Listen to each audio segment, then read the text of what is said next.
My mother was 5'6", slender, with dark hair. While she was not a big woman physically, her energy was larger than life. She was a force to be reckoned with, as a local cop discovered when he got on her bad side. It was the summer of 1974. I was 8 years old. Mom and I went to a local bakery at least once a week. They had the most delicious sugar donuts. They would take the dough in long strips and twist it into a braided shape. Then they would roll the fried donuts with coarse sugar. The donuts would glisten under the lights in the bakery case, inviting you to buy them. They were so good. They also had gingerbread cookies shaped like men and women. They were decorated with royal icing and had candy dots for the eyes, nose, and mouth. I loved them. Mom would pull up right in front of the bakery. She would give me the money for our order, plus a little extra so that I could get a gingerbread cookie. I would go into the store, place our order, and pay. Mom would sit in her car with the engine running, and this way she was able to watch me the entire time I was in the store. After all, I was only 8 years old. One day, a local cop came up and told my mother she had to move because she was in the fire lane. He explained that in the event of an emergency, a fire truck had to be able to get into that lane. My mother said, "But I'm sitting in the car with the engine running. I can move out of the way very quickly. I park here so that I can keep an eye on my daughter the entire time she's in the store." The cop didn't care. He ordered my mother to move. Press it, press it, press it. Fine. She moved into a parking space. Then she watched as the cop got back in his car, slowly drove around the shopping center before stopping at the ice cream store, which was on the other side of the shopping center, almost directly across from the bakery. He parked in the fire lane, stopped his car, got out, and leisurely walked into the ice cream store. By the time I got to the car, my mother was livid.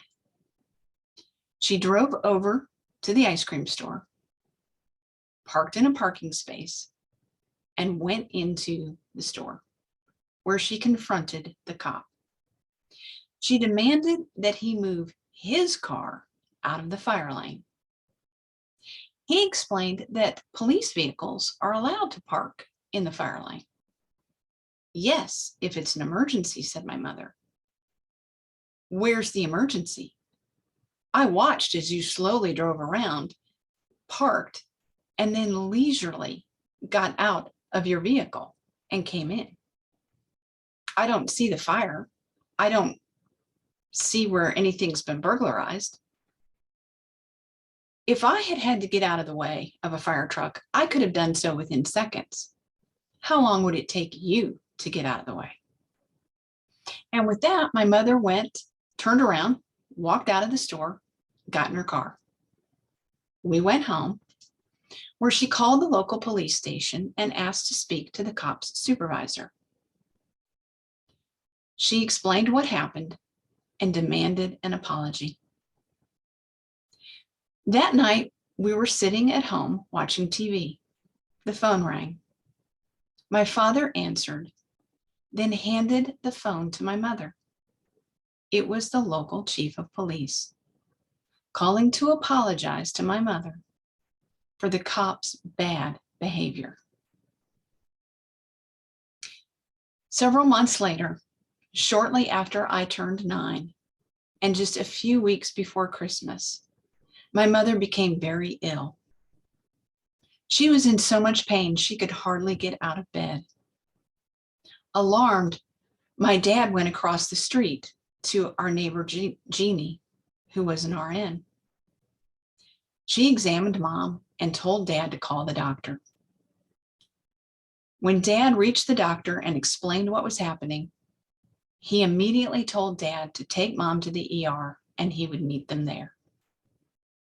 Upon examining Mom, he promptly admitted her to the hospital. They ran tests for several days. When the test results came back, it was lung cancer. What made the diagnosis so shocking was that my mother was only in her mid-40s. Surgery was immediately scheduled. There were two problems with the surgery date, which was December 23rd. One, it would be more than a week before the surgery, which meant my mother would be sitting in the hospital with nothing to do. She was not a twiddle your thumbs kind of person. She was already frustrated with the several days she'd had to spend in the hospital. Second, she would be in intensive care for 24 to 48 hours after the surgery. This meant that she would miss most, if not all, of Christmas with her family. You see, back then, the visitation rules for intensive care were very strict. As a 9-year-old, I would not be allowed into the intensive care unit at all. Even my father would be limited to 10-minute visits. My mother decided enough was enough.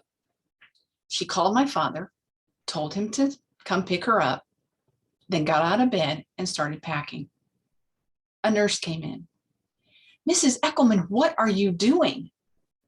"I'm packing. What does it look like?" "You can't leave." "Watch me." She went out and brought the head nurse. The head nurse said, "Mrs. Eckelman, what are you doing?" "I'm packing. What does it look like?" "But you can't leave. You're very ill and need surgery. Besides, I'm responsible for you." "Well, that's too bad. I've already called my husband. He's on his way." Frantic, the head nurse left and went to locate my mother's doctor, who was still in the hospital finishing his rounds. Dr. Vest came in and very calmly asked my mother, "Betty, what's going on?" My mother explained about the surgery date. And Dr. Vest answered, "I don't blame you. Let's see if we can move up the surgery date. You're still going to be in the hospital over Christmas, but at least you'll be out of intensive care and able to spend time with your family.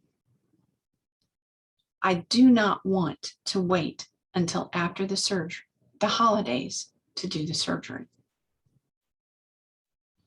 My mother agreed to the moved up surgery date, but she didn't start unpacking just yet. Instead, she said, "There's one more thing." Dr. Vest said, "What is it?" "I can't stand the hospital food." Dr. Vest knew that my mother was a gourmet cook. He also knew that my father had his own business, plus he was taking care of me, which meant that he was only able to come to the hospital in the evenings during the work week and for limited time on the weekends. "I don't blame you," he said. "I try to avoid the hospital food myself. You're not on any special diet. Why don't you have Milton, my father, bring you dinner? You may have friends or family members who can bring you breakfast or lunch, but at least if Milton can bring you dinner every night, you'll have one decent meal a day." So my mother agreed to stay. And every night she would call Dad, give him her order from a restaurant of her choice. He would go pick it up and bring it to her. After the surgery, during which they removed the bottom half of her left lung, she had to have chemotherapy. It was brutally hard on her. Back then, they didn't have the medications that they do today to counter the effects of chemotherapy. You just had to suffer through it. My mother had long considered her hair to be one of her most beautiful features, so it was doubly hard on her when it started to fall out. In addition, Mom discovered that she lost all of her hair.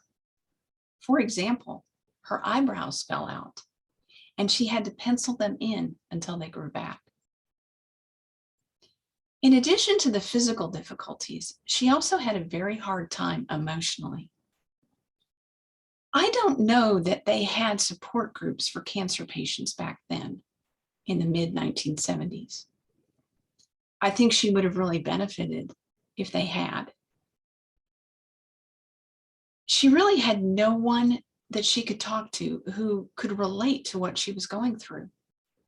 We had family members and friends who were kind and sympathetic. They would come visit, bring meals, send flowers, but no one else could really relate to what she was experiencing. My dad loved my mother, but he primarily showed his love through actions, not words.